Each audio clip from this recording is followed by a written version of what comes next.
সবাইকে ইমানুয়েল। আমি পিতা ঈশ্বরকে ধন্যবাদ দিই আজকে এই সুন্দর সুযোগের জন্য, এবং ধন্যবাদ জানাই এভরিডে প্রেয়ার গ্রুপ যারা দীর্ঘ বছর ধরে পরিচালনা করে আসছেন। সকলকে খ্রিস্টের শুভেচ্ছা এবং মঙ্গলবার জানাচ্ছি, এবং সেই সাথে ধন্যবাদ জানাই লায়লা শারলিন দিদিকে, যার মধ্য দিয়ে আজকে এই অপূর্ব একটা সুযোগ আমি পেয়েছি যেন আপনাদের সাথে কিছু সময় এটা সহভাগিতা লাভ করতে পারি, এবং প্রভু আমাকে সেই সুযোগ দিয়েছেন। এজন্য ঈশ্বরের গৌরব করি এবং ধন্যবাদ জানাই সকলকে যারা বিভিন্ন স্থান থেকে যুক্ত হয়েছেন, দেশে এবং দেশের বাইরে। সকলকে খ্রিস্টের শুভেচ্ছা জানাচ্ছি, এবং আমাদের মণ্ডলীরও দুই একজন আমি দেখতে পাচ্ছি, আমাদের বিদেশ ভাই রয়েছেন। আমাদের একটি সেল গ্রুপ আছে, তিনি সেখানে পরিচালনা করেন, সকলের সাথে যোগাযোগ স্থাপন করেন। খুবই উদ্যোগী একজন প্রভুর সন্তান। ধন্যবাদ জানাই বিদেশ ভাই জীবনের জন্য। এবং আমাদের আরেকজন এভাঞ্জেলিস্ট আছেন, আমাদের শ্রদ্ধেয় রবিউল করিম আঙ্কেল, আর জীবনের জন্য ধন্যবাদ জানাই যে আজকে ওনারাও আমাদের সাথে যুক্ত হয়েছেন। ঈশ্বরে গৌরব করি। আজকে আহ দিদি যখন আমাকে বললেন যে দাদা, আপনাকে প্রচার দিতে যাচ্ছি, আপনি যদি আহ একটু সময় করে প্রচার করতে পারেন। গত মাসেই আমার করার কথা ছিল, সেটা কোনো না কোনো ভাবে এটা মিস্টেক হয়ে গেছে। পরে এই মাসে সুযোগ পেলাম, যদিও আসলে অনেক ব্যস্ততার মধ্য দিয়ে যাচ্ছিলাম। আমাদের গতকালকে আমাদের একজন চার্চ মেম্বার মারা গিয়েছে। সেটা নিয়ে আসলে আমাদের মান্ডলিকভাবে আমরা খুবই মর্মাহত, এবং ওনার বয়স তেমন বেশি হয়নি, কিন্তু উনি হঠাৎ করে রাতে ঘুমের মধ্যেই স্ট্রোক করে তিনি মারা গিয়েছেন। ওনার তিন ছেলে মেয়ে, নাতি আছে। তাদের জন্য বিশেষভাবে প্রার্থনা করবেন এই শোকার্ত পরিবারকে, যেন প্রভু আশীর্বাদ করেন। আজকে তার সমাধি সম্পন্ন হয়েছে। আমরা ঈশ্বরের গৌরব করি, প্রশংসা করি। আসুন আমরা বাক্যের কাছে যেতে চাই। আমি সাধারণত বেশি সময় প্রচার করি না, অল্প সময় প্রচার করি। মণ্ডলীতেও 20-25 মিনিট আমি চার্চে এইভাবে প্রচার করি। এবং আজকে যে বিষয় নিয়ে আমি একটু কথা বলতে চাই সকলের সাক্ষাতে, এবং আমি বিশ্বাস করি এই বাক্যের মধ্য দিয়ে প্রত্যেকে আমরা আশীর্বাদ পাবো। আমেন। আজকে আহ যে বিষয়টি সেটা হচ্ছে মধ্যরাতের প্রার্থনা, মিড নাইট প্রেয়ার। আমরা জানি এখানে অনেকেই হয়তো আমরা থাকতে পারি, বা অনেকে নাও থাকতে পারি এরকম, যে অনেক সময় রাতে ঘুম হয় না। এরকম আছি না আমরা? অনেক সময় দেখবেন রাতে ঘুম হয় না। আর যখন এরকম ঘুম হয় না, তখন আমরা চেষ্টা করি যেন আমরা আসলে ঘুমের ওষুধ, যেমন বিভিন্ন ওষুধ আছে না ঘুমের, সেগুলো খেয়ে আমরা ঘুমানোর জন্য আমরা চেষ্টা করি। আবার অনেকে আমরা এই কাজগুলো করি যখন আমাদের ঘুম আসে না, তখন হয়তো সারা রাত আমরা জেগে জেগে বিভিন্ন আহ, বিষয়গুলো নিয়ে চিন্তা করি, এবং চিন্তা করতে করতে একসময় ভোরবেলা আমরা ঘুমিয়ে যাই। এরকম কিন্তু হয়। কিন্তু আজকে এমন দুইজন প্রভু সন্তান যারা রাতে যখন তাদের ঘুম হচ্ছিল না, আর তখন তারা কি করেছিলেন, যখন তাদের ঘুম আসতেছিল না, যখন তাদের জীবনে বিপদ, তারা কিন্তু না ঘুমিয়ে তারা ঈশ্বরের কাছে প্রার্থনা করেছিলেন, এবং এই প্রার্থনার মধ্য দিয়ে তাদের জীবনে একটা অলৌকিক কাজ ঘটেছিল। আজকে সেই অংশটা আজকে আমরা দেখতে চাই। আপনি যদি প্রেরিত পুস্তক আমরা বের করি, 16 অধ্যায় 16 থেকে যদি আমরা দেখি 30 পদ পর্যন্ত, এখানে সুন্দর একটি ঘটনা পরিলক্ষিত আছে। আর এখানে আমরা দেখতে পাবো যে ফিলিপিও নগরে যে সুসমাচার প্রচারিত হয়েছিল, সেটা দুইজন ব্যক্তির মধ্য দিয়ে শুরুটা হয়েছিল, এবং শুরুটা অত্যন্ত সুন্দরভাবে আমরা দেখতে পাই যে প্রভু অলৌকিক কাজের মধ্য দিয়ে সেই অঞ্চলগুলোতে সুসমাচার প্রচার কিন্তু হয়েছে, এবং সেটা মধ্যরাতের প্রার্থনার মধ্য দিয়ে। আমেন। আর আমরা যদি দেখি, পৌল এবং শিল, তারা দুজনেই আসলে ফিলিপি নগরে তারা গিয়েছিলেন। আর যখন তারা সে অঞ্চলের মধ্য দিয়ে যাচ্ছিলেন, আর সেখানে একজন মহিলা ছিলেন যাকে বলা হচ্ছে দৈবজ্ঞ আত্মা বিশিষ্ট একজন মহিলা। মানে আহ তার কাজগুলো হচ্ছে এমন, তাদের কিছু লোকজন আছে এবং এই মহিলাকে তারা ব্যবহার করত যে মানুষের ভাগ্য বিভিন্নভাবে ছল ছাতুরি করে বা জাদুক্রিয়া করে মানুষের বিভিন্ন ভাগ্য পরিবর্তনের প্রত্যাশা এবং বিভিন্নভাবে এইগুলো স্বপ্ন দেখাতো। এই কাজ এই মহিলা, এই দাসী সে করত। আর পৌল এবং শীল যখন সেই রাস্তা দিয়ে যাচ্ছেন, তখন তিনি এই কথাগুলো বলছিলেন। সে পৌলেরও আমাদের পশ্চাৎ চলিতে চলিতে চেঁচাইয়া বলিতে লাগিল, এই ব্যক্তিরা পরাৎপর ঈশ্বরের দাস, ইহারা তোমাদিওকে পরিত্রাণের পথ জানাইতেছে। এর আগে ওই অঞ্চলে কিন্তু যীশুখ্রিস্টের নাম প্রচারিত হয় নাই।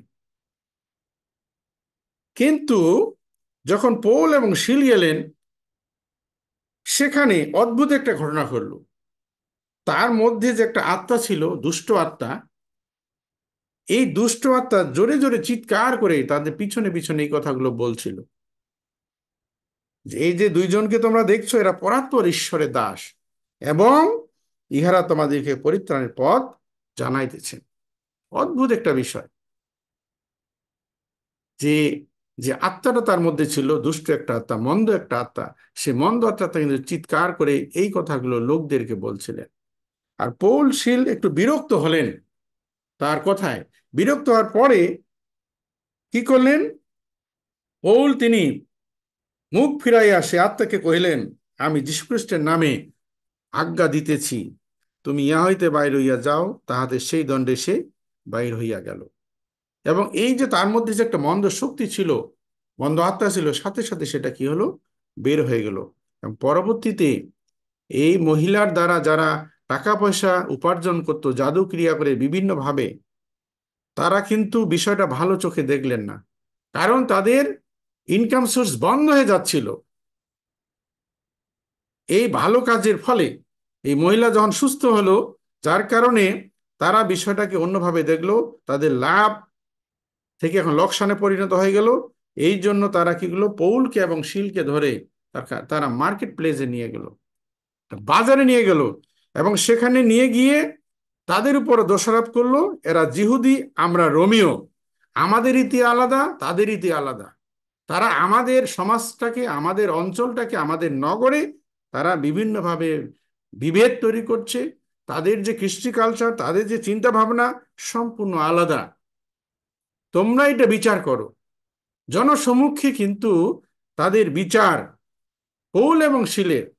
পরবর্তীতে আমরা দেখতে পাই 22 পদে, তাহাতে লোকসমূহ তাহাদের বিরুদ্ধে উঠিল এবং শাসনকর্তা তাহাদের বস্ত্র খুলিয়া ফেলিয়া দিলেন এবং বেত্রাঘাত করিতে আজ্ঞা দিলেন এবং তাহাদিগকে বিস্তর প্রহার করাইলে পর কারাগারে নিক্ষেপ করিলেন এবং সাবধানে রক্ষা করিতে কারা রক্ষককে আজ্ঞা দিলেন।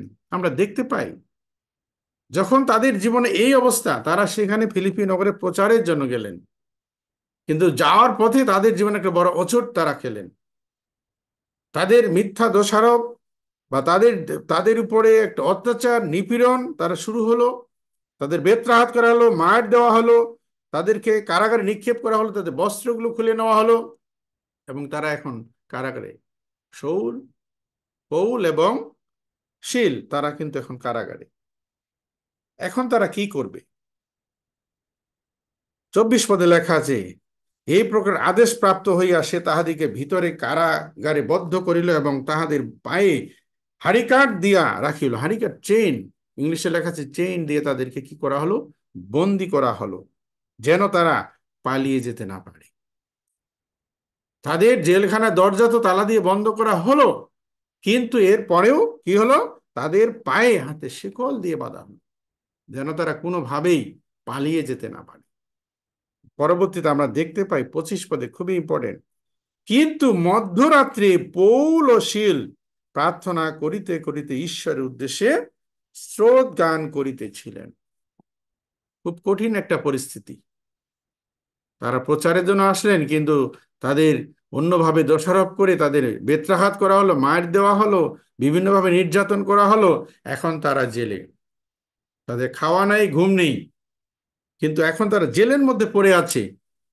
কিন্তু প্রিয় ভাই বোন, তাদের জীবনে এত অত্যাচার, তাদের জীবনে এত নিপীড়ন, তারা কিন্তু প্রভুর গৌরব করার জন্য ভুলে যায়নি। আমেন।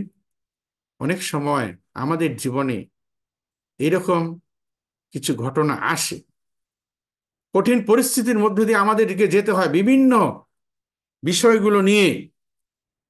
তখন হয়তো আমরা অনেক সময় ঈশ্বরের গৌরব করতে আমরা ভুলে যাই।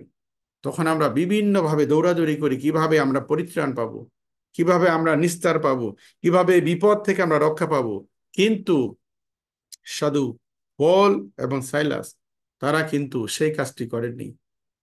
সবাই যখন ঘুমিয়ে পড়েছে জেলের মধ্যে, সবাই যখন নিস্তব্ধ, প্রহরীরা ঘুমাচ্ছে, অন্য কয়েদিরা ঘুমাচ্ছে, লোকজন কেউ নেই, একেবারে নিস্তব্ধ এলাকা, সেই সময় পৌল এবং শীল তারা ঈশ্বরের উদ্দেশ্যে স্রোত গান করছেন। তাদের হাতে পায়ে শিকল বাঁধা, এই শিকল বাঁধা অবস্থায়, যেখানে তাদের কষ্ট, যেখানে এত তাদের দুঃখ, কিন্তু তারা সেটা ভুলে গেছে। কিন্তু তারা ঈশ্বরের মধ্যরাতে তারা কি করছেন? ঈশ্বরের উদ্দেশ্যে গান করছেন, গান করছেন, জেলের মধ্যে গান করছেন। আপনি আমি যদি এরকম হয়, জেলে যাই, আমরা কি গান করতে পারবো? আমরা খালি বলবো, উকিল ধরেন, ভাই আমাকে বের করেন, অমুককে ধরো, অমুককে ধরো, এইভাবেই কিন্তু আমরা শান্ত চেষ্টা করি। কিন্তু পৌল এবং শীল, তারা কিন্তু সেই কাজটা করেননি। তারা মধ্যরাতে ঈশ্বরের উদ্দেশ্যে তারা গান করেছিলেন, এবং বন্দিগণ তাহাদের গান কান পাতিয়া শুনিতেছিল। বন্দি যারা ছিল সেখানে, তারা কিন্তু সবাই কান পেতে শুনছিল। প্রিয় ভাই বোন, এইরকম পরিস্থিতি আসলে আমাদেরও একইভাবে, আমি বলেছিলাম শুরুতে, অনেক সময় ঘুম আসে না, আমরা ঘুমের ওষুধ খেয়ে ঘুমাই। কিন্তু প্রিয় ভাই বোন, মনে রাখবেন, আপনি আমি যখন ঈশ্বরের কাছে সমর্পিত হব, আপনার ঘুম হবে ভালো, আপনার ঘুম আসবে। কেন ঘুম আসবে না? প্রভু আপনাকে সুন্দর বিশ্রাম দিবেন, প্রভু আপনাকে শান্তির ঘুম দিবেন, প্রভু আপনাকে সুন্দর বিশ্রাম দিবেন, যদি আমরা প্রভুর সঙ্গে আমরা সঠিকভাবে আমাদের যোগাযোগ থাকে, আমরা যুক্ত আমরা থাকতে পারি। প্রার্থনার শক্তি, মধ্যরাতে পৌলশীল তার ঈশ্বর উদ্দেশ্যে গান করছেন এবং প্রার্থনা করছেন। প্রিয় ভাই বোন, আমার মনে পড়ে আমাদের শাখা মণ্ডলীতে দুইটা পরিবার, এখন একটি পরিবার বাকি আছে, দুইটি পরিবার তাদের সন্তানের জন্য তারা হাহাকার করছিলেন। দুইটি পরিবার, একটি পরিবার আমাদের ঋতু এবং আরেকটা পরিবার জুলিয়ানা, সন্তানের জন্য তারা কান্নাকাটি করছে। প্রভু আমাদেরকে তুমি সন্তান দাও, লোকেরা আমাদেরকে বিভিন্নভাবে হেনস্থা করছে, লজ্জা দিচ্ছে। একজনের 6.5 বছর বিয়ে হয়েছে, আরেকজনের 2.5 বছর বিয়ে হয়েছে, কিন্তু তাদের সন্তান হয় না। আর যখন তারা প্রভুর কাছে সমর্পিত হলো, এবং আমি একদিন প্রার্থনা করতে গেলাম, তখন আমাকে বলতেছিল, পাস্টর দয়া করে প্রার্থনা করুন, আমরা খুবই চিন্তিত আছি। বোন জুলিয়ানা সেইখানে থাকে না, সে আমাদের চার্চ মেম্বারের বোন, অন্য জায়গা থেকে সে বেড়াতে আসছিল। আর আমি বললাম, আমি বাইবেল থেকে বিভিন্ন বিষয়গুলো তাকে বললাম, তারপরে আমি তার জন্য প্রার্থনা করলাম, যীশু খ্রিস্টের নামে প্রার্থনা করলাম। প্রার্থনা করার পরে আমি তাকে বললাম, আগামী 6 মাসের মধ্যে প্রভু আপনাকে আশীর্বাদ করবেন, এবং আপনি বড় একটি আশীর্বাদ পেতে যাচ্ছেন। আপনি বিশ্বাস করুন, প্রভু যীশু খ্রিস্টের নামে আপনি সেই আশীর্বাদ পেতে যাচ্ছেন। আপনারা শুনলে অবাক হবেন, এখন সেই বোন 3 ছেলে মেয়ের মা। আমেন। 3 ছেলে মেয়ের মা এখন, কল্পনাও করা যায় না। 6.5 বছরে তাদের কোনো সন্তান ছিল না। এটা একটা প্রার্থনার শক্তি। আমাদের এভরিডে যে মূল যে বিষয়টা আমরা দেখেছি, প্রার্থনা একটি অস্ত্র। এই অস্ত্রটা আমাদেরকে ব্যবহার করতে হবে। সেটা হোক আমাদের শয়তানের বিরুদ্ধে, হোক আমাদের সে ভালো কাজের জন্য, যেন আমরা সেটা ব্যবহার করি।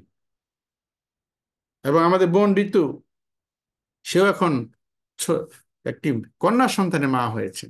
অদ্ভুতভাবে প্রভু তাদেরকে আশীর্বাদ করেছেন। প্রার্থনার যে একটা শক্তি তাদের জীবনে আমি দেখতে পেয়েছি। আরেকটি বিষয় বলতে চাই, সদ্য বিবাহিত এক বোন, বিয়ে হয়েছে, শুধুমাত্র জাস্ট বিয়ে হয়েছে, আর কিছুদিন পরেই এই বোন হাঁটা চলা সম্পূর্ণভাবে বন্ধ হয়ে গেছে। সে হাঁটতে পারে না, চলতে পারে না। হঠাৎ করে তাকে অনেক ডাক্তার দেখানো হয়েছে, ডাক্তারও ধরতে পারছে না যে কি হয়েছে। পরবর্তীতে আমরা একটা বাসায় প্রার্থনা করতে গেলাম, আমি এবং আমাদের সিনিয়র পালক ছিলেন, আমি তখন ভাদনে ছিলাম। আর সেই সময় ওই বৌদি বললেন যে, দাদা, পাশে একজন খুবই অসুস্থ, আপনি দয়া করে তাদের জন্য প্রার্থনা করে দিন। আমি এবং আমাদের সিনিয়র পালক আমরা প্রার্থনা করতে গেলাম। আর প্রার্থনা করতে করতে প্রভু আমাদের অদ্ভুতভাবে ব্যবহার করলেন। সেই বনের ভিতরে 60টা ভূত ছিল, মন্দ আত্মা ছিল। এই মন্দ আত্মাগুলো এই বনের মধ্যে ছিল, যার কারণে তাকে পঙ্গু করে দিয়েছে। এবং এগুলা সম্পূর্ণ তাদের আত্মীয় স্বজনের, নিজেদের, যে যারা মারা গিয়েছে সে আত্মাগুলো তার মধ্যে এসেছিল এবং তাকে ক্ষতি করার জন্য এই পরিকল্পনাটা করেছিল। কিন্তু প্রার্থনার মধ্য দিয়ে সেই বোন সম্পূর্ণভাবে সুস্থ হয়েছে। আমেন। প্রার্থনা। পৌলশীল তারা জেলে, মধ্যরাতে তারা কি করছে? ঈশ্বর দেশে প্রার্থনা করছেন, প্রভু তুমি মঙ্গলময়, দয়ালু, তুমি অদ্ভুতভাবে আমাদেরকে আশীর্বাদ করো, আমাদেরকে রক্ষা করো। আর যখন তারা প্রার্থনা করলেন, আর হঠাৎ করে কি হলো? ভূমিকম্প শুরু হলো। ভূমিকম্প, এই প্রার্থনায় ভূমিকম্প শুরু হলো। প্রিয় ভাই বোন, আমাদের প্রার্থনায়, আমরা এখানে যারা আছি সকলেই আমরা খ্রিস্টান, সকলেই আমরা সকাল বিকাল প্রার্থনা করি। আমাদের প্রার্থনা যেন ভূমিকম্প হয়। আমেন। আমাদের প্রার্থনা যেন রোগীরা সুস্থ হয়। আমাদের প্রার্থনায় যেন প্রতিবেশীরা আশীর্বাদ পায়। আমাদের প্রার্থনায় যেন মণ্ডলীর লোকেরা, সদস্যরা, নন খ্রিস্টান যারা আছে, তারা যেন আশীর্বাদ পেতে পারে। আমাদের সময়ে অসময়ে প্রভুর গৌরব করতে হবে। কোরবানির আগের দিন আমার এক ভাই, মুসলিম ভাই, আমি বাসায় আসতেছি, এক ভাই বললেন, স্যার, আমাকে স্যার বলে, আপনারা কি কোরবানি দিবেন না? আমি একটু হাসলাম, হাসলে হেসে তাকে কাছে ডেকে ডাকলাম, বললাম যে, ভাই, আমাদের জন্য, আমাদের পাপের জন্য হজরত ঈসা মসীহ তিনি কোরবানি হয়েছেন এবং আমাদের সমস্ত গুনাহ মাফ করেছেন, গুনাহগুলো তুলে নিয়েছেন। সে বলল, আলহামদুলিল্লাহ। সে বুঝে হোক না বুঝে কিন্তু বলে ফেলছে যে হ্যাঁ, এই জন্য আমরা, আমাদের আর কোনো কোরবানি দিতে হয় না, কারণ হযরত ঈসা মসীহ আমাদের পাপের জন্য কোরবানি হয়েছে। ছোট্ট সুসমাচার, আর কিছু না। গরু করবো, আমি বলেছি যে গরু পশু কোরবানি দিয়ে কোনো লাভ নেই, মনের কোরবানি দিতে হবে এবং হযরত ঈসাকে আমাদের বিশ্বাস করতে হবে। তাহলেই আমরা সেই পরিত্রাণ আমরা পেতে পাবো। যখন আমরা যদি দেখি, যখন 14 অধ্যায় 13 এবং 14 পদ, আর সেখানে লেখা আছে, আমার নামে যাহা কিছু যাচনা করিবে আমি তা সাধন করিব, যেন পিতা পুত্র মহিমান্বিত হন। আমার নামে, প্রভু যীশু খ্রিস্টের নামে আমরা যেন প্রার্থনা করি, অন্য কোনো নামে নয়, অন্য কোনো ওয়েতে নয়, সেটা সম্ভব হবে না। এই নামে যখন আমরা প্রার্থনা করব, যীশু খ্রিস্টের নামে, তখন অবশ্যই প্রভু যীশু অলৌকিক কাজ তিনি ঘটাবেন। আমরা যদি প্রেরিত পুস্তকে আরেকটি আমরা ঘটনা দেখি, সেখানে অদ্ভুত একটা ঘটনা ঘটেছিল। প্রেরিত যদি 12 অধ্যায় আপনি 5 পদ দেখেন, আর সেখানে লেখা আছে 12 অধ্যায় 5 পদে, এইরূপে পিতর কারাবদ্ধ থাকিলেন, কিন্তু মণ্ডলী কর্তৃক তাহার বিষয় ঈশ্বরের নিকটে একাগ্রভাবে প্রার্থনা হইতেছিল। যখন যাকবকে বধ করা হয়েছিল, যোহনের ভাই যাকবকে, জিহুদীরা অনেক খুশি হয়েছিল। এরপর পিতরকে সেই রাজা হেরোদ বন্দী করেছিলেন এবং তাকে নিস্তার পর্বে পরে তাকে কোরবানি দেওয়া হবে জিহুদীদের খুশি করার জন্য। যখন পিতরকে কারাবদ্ধ করে রাখা হলো, মণ্ডলী কর্তৃক একাগ্রভাবে প্রার্থনা কিন্তু হচ্ছিল যেন পিতরকে প্রভু রক্ষা করেন। দেখো, আমরা দেখতে পাই অদ্ভুতভাবে প্রভু কিন্তু স্বর্গদূত পাঠিয়ে দিয়েছিলেন পিতরকে জেল থেকে বের করার জন্য। প্রার্থনা করেছিলেন মণ্ডলীর লোকেরা। আজকে যারা আমরা পালকপুরে বিভিন্ন জায়গায় প্রচারে যাই, প্রার্থনা কিন্তু মণ্ডলীর লোকদের করতে হবে। পালকবাবুকে রক্ষা করো, পালকবাবু যেন ফিরে আসতে পারে, পালকবাবুর যেন বিপদ না হয়, বিপদ হলে যেন সে রক্ষা পেতে পারে। খুবই ইম্পর্টেন্ট। মণ্ডলীর সদস্যদের প্রার্থনা পালকের জীবনে খুবই দরকার, খুবই দরকার, যেন পালককে প্রভু রক্ষা করেন। গীতসংহিতা যদি আমরা 91-তে 10-11 পদ দেখি, তোমার কোনো বিপদ ঘটিবে না, কোন উৎপাত তোমার তাম্বুর নিকটে আসিবে না, কারণ তিনি আপন দূতগণকে তোমার বিষয়ে আজ্ঞা দিবেন, যেন তাহারা তোমার সমস্ত পথে তোমাকে রক্ষা করেন। আমেন। তিনি বলেছেন আমাদের কোনো বিপদ হবে না, বিপদ হলেও স্বর্গদূত ঈশ্বর পাঠিয়ে দিবেন, যেন তিনি আমাদের সমস্ত পথে রক্ষা করেন। পিতরকে প্রভু রক্ষা করেছেন স্বর্গদূত পাঠিয়ে দিয়ে। এবং পৌল এবং শীল তারা কি হলো, তাদের আমরা দেখতে পাই যখন ভূমিকম্প হলো, জেলের সমস্ত দরজা খুলে গেল, সব কিছু ওপেন হয়ে গেল, এবং যিনি জেলের রক্ষক ছিলেন, কারারক্ষক, তিনি ঘুমিয়েছিলেন। যখন ভূমিকম্প হলো তিনিও জাগ্রত হলেন এবং ঘুম থেকে উঠে দেখলেন যে যে জেলের দরজাটা খুলে গেছে, এবং সে ভাবছিল যে সকলে পালিয়ে গেছে।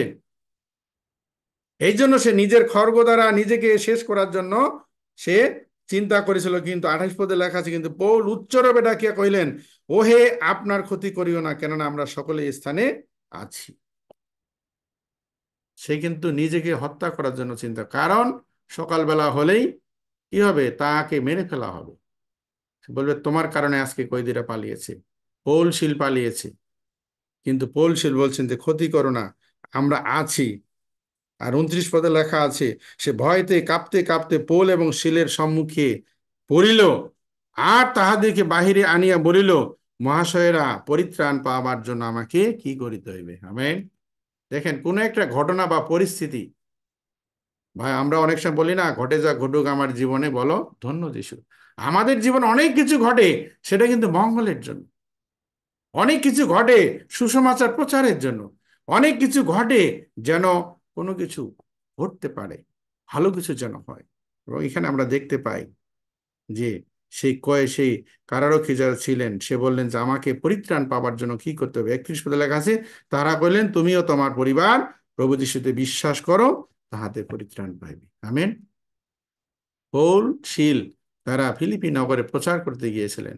এই যে সেই প্রচার শুরু হয়ে গেল, তার পরিবার বিশ্বাস করলো। আরো কত জায়গায় তারা গিয়েছে, সমগ্র অঞ্চলে যীশু খ্রিস্টের নাম প্রচারিত হলো। ওই অঞ্চলের লোকেরা তাদেরকে বন্দি করে হত্যা করার জন্য চিন্তা করেছিল, কিন্তু ঈশ্বর অদ্ভুতভাবে তাদেরকে ব্যবহার করেছিলেন মধ্যরাতের প্রার্থনায়। প্রার্থনায় আজকে আসুন আমরাও আরো প্রার্থনায় শক্তিশালী হই, আমরা আরো প্রভুর সঙ্গে আমরা যুক্ত হই, প্রভুর সঙ্গে আমরা গমনাগমন করি, সময়ে অসময়ে প্রার্থনায় সময় কাটাই, নিজেকে, পরিবারকে এবং মণ্ডলীকে শক্তিশালী করতে আমরা সকলেই এগিয়ে আসি, যেন আপনার প্রার্থনায় প্রভু অনেক শক্তিশালী কাজ করতে যাচ্ছেন।